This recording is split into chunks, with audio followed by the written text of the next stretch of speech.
নমস্কার, সবাই কেমন আছেন? রিতার লাইফস্টাইলে সবাইকে স্বাগত জানাই আবার একটা নতুন ভিডিওতে। আজ হলো মঙ্গলবার, সকালবেলা স্নান করে ছেলেকে স্কুলে দিয়ে চলে আসলাম সরাসরি পুজো দিতে। হনুমানজির মন্দিরে একটু পুজো দেবো। এখানে 3টে ঠাকুর আছে, এই 1 নম্বর গেটে এই মন্দিরটা। মা কালী, শিব ঠাকুর আর হনুমানজির। আজ তো মঙ্গলবার, তাই হনুমানজিকে একটু পুজো দিতে এসেছি। 2 সপ্তাহ আসা হয়নি, ছেলের স্কুলও ছিল না, ঘুরতে গিয়েছি, এইসব বিভিন্ন কারণে। আজ একটু মঙ্গলবার বলে হনুমানজির চরণে পুজো দিয়ে দিনটাকে শুরু করব। মঙ্গলবার দিনকার হনুমানজির চরণে পুজো দিতে আসতে পারলে মনটা বেশ ভালো হয়ে যায়, সারাটা দিন খুব ভালোই কাটে। জানেন তো, প্রচণ্ড ঠান্ডা। পুজো টুজো দিয়ে মন্দিরে চলে আসলাম বাড়িতে। এখন বাজে 11:40। চলুন, সকালবেলার খাবারটা খাওয়া হয়নি, স্নান করে না খেয়েই বাবা হনুমানজিকে আজকের পুজো দিয়ে আসলাম। অনেক সপ্তাহ যাওয়া হয়নি, 2-3 সপ্তাহ। আজকের বাড়ি আছি তাই যাওয়া হয়েছে। টিফিনটা এবার খেয়ে নিই, কী কী নিয়েছি দেখাই। এই যে হনুমানজির একটা লাড্ডু প্রসাদ, কাবলি ছোলা আর একটা রুটি।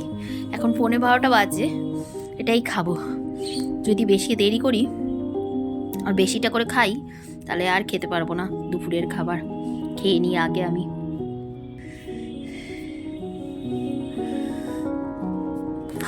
প্রচণ্ড ঠান্ডা, প্রচণ্ড ঠান্ডা। মানে ঘরে এসি এত ঠান্ডা লাগছে, বুঝতে পারছি না কি করবো আজকের। সবার কেমন অবস্থা, আমার মতনই কি?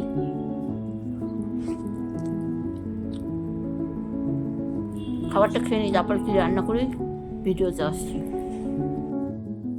টিফিনটা করে চলে আসলাম রান্নাঘরে। আজ এখন বিকেলের দিকে তো সময় হয় না, কিন্তু এবেলা একটু রান্নার চাপটা কম আছে। আজকে তো মঙ্গলবার, হনুমানজির পুজো দিয়েছি, তাই নিরামিষই খাবো। তাই জন্য আমি সকালবেলাই সব ব্যবস্থা করে রেখে গিয়েছিলাম। ভাবলাম আজকের পিঠেটা বানিয়ে নিই।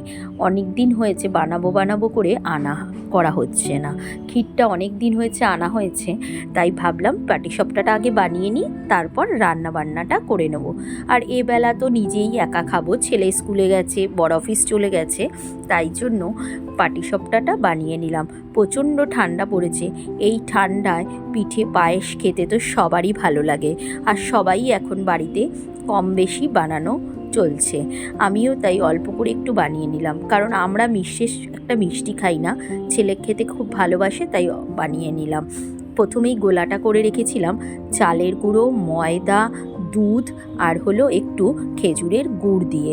আমি দুধ দিয়েই পাটিসাপটাটা করি, খেতে জানেন তো ভীষণ ভালো হয়। আর আমাদের ঘরে সবাই ক্ষীরের পাটিসাপটা খেতেই বেশি পছন্দ করে, নারকেলেরটা খুব একটা পছন্দ করে না। তাই আমি পাটিসাপটা যখনই বানাই তখন ক্ষীর দিয়েই বানাই। আর এই নলেন গুড়ের ক্ষীরে মানে গুড়ের দিয়ে এই ক্ষীর বাটা এত সুন্দর টেস্ট হয় এই শীতের সময়, তাই জন্য আমরা সবসময়ই ক্ষীরেরই পাটিসাপটা করি। চলুন, এইভাবে আমি বেশ খানিকটা বানিয়ে নিলাম। তারপর রান্নাবান্না করে নিয়ে খেয়ে দিয়ে ছেলেকে স্কুলে আনতে যাব। আজ একটা ওর পার্সেল এসছে।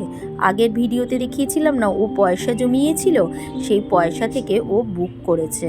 সেই পয়সার জিনিস ওর নিজের পয়সায় বলে গেছে, তুমি কিন্তু খেয়াল রাখবে, আজকে আমার পার্সেলটা আসবে। পার্সেলটা এসে গেছে দুপুরবেলা।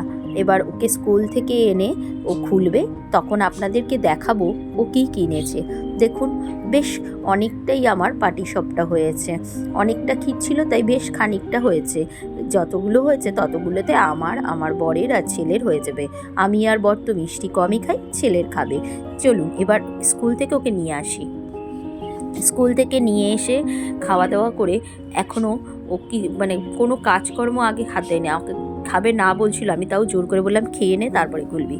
এই যে খুলতে বসে গেছে, মানে ও খুব এক্সাইটেড ছিল। এই যে ওর নিজের পয়সায় মানে নিজের পছন্দের একটা জিনিস এসেছে, তাই জন্য আমাকে তো ভিডিও করতে দেয় না, কিন্তু এটা বলাতে এক পায়ে রাজি হয়ে গেছে। বলল ঠিক আছে করো। তাই পার্সেলটা ও এখন খুলছে। আপনারাও দেখুন ও কী এনেছে নিজের পয়সায়। খুব খুশি হয়েছে ও নিজে এইটা এনে। ও কিউব খেলতে ভালোবাসে, ভীষণ ভালো কিউব খেলতে ভালোবাসে। ওর অনেকগুলো কিউব আছে, তাও ও আবার মানে কিউবের প্রতি ওর খুব নেশা। একটা কিউব অর্ডার করেছে, ওর বাবাকে দিয়েও আর একটা অর্ডার করেছে, দুটো কিউব অর্ডার হয়েছে। কিন্তু ওই যে একটা কিউব অর্ডার করার পরে ওর কাছে আরও টাকা ছিল, ওই যে ও বলেছিলাম না 2900 টাকার না কত জমিয়েছে, সেখান থেকে ও একটা কিউব অর্ডার করেছে, আর একটা এই যে টাইমার কিউব খেলার, এটাই ও অর্ডার করেছে। আজকের ভিডিও এখানেই শেষ করি।